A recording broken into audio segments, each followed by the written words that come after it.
Then Allah begins from verse 63 to the end. And please read this section of Surah Al-Furqan.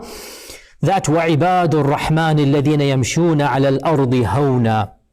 The servants of Ar-Rahman, the real servants of Ar-Rahman. We are and we want to be the servants of Ar-Rahman, the worshippers of Ar-Rahman. They are those who walk with humility on this earth.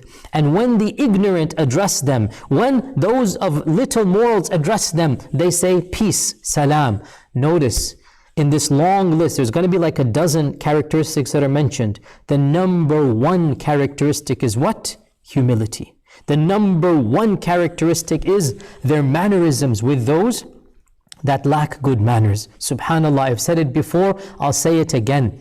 If you don't display good manners with the creation of Allah, you are not a worshipper of Allah. This is what the Quran is saying. Read the Quran. وَعِبَادُ الرَّحْمَنِ الَّذِينَ يَمْشُونَ عَلَى الْأَرْضِ هَوْنًا. You cannot get more explicit than this. You want to be of the Ibad al-Rahman, don't you? I want to be. Don't you want to be of those who worship Allah and are the servants of Allah? The servants of Ar-Rahman are those who display humility in front of everybody. And when somebody comes and wants to be harsh or mean, shows nastiness, and subhanAllah, the world is full of nasty people. The world is full of people with bad akhlaq, Muslims and non-Muslims. This is the reality. The world is full of people who have an ego or personal issues, whatever it might be. What is the response of the Ibad al-Rahman? Do they stoop to their level? Do they get involved? Do they speak in vulgarities when they're spoken to in vulgarities? Do they use curse words? Not at all. وَعِبَادُ الرَّحْمَنِ الَّذِينَ يَمْشُونَ عَلَى الْأَرْضِ هَوْنًا وَإِذَا خَاطَبَهُمُ الْجَاهِلُونَ. When the jahil, when the ignoramus, when the foolish person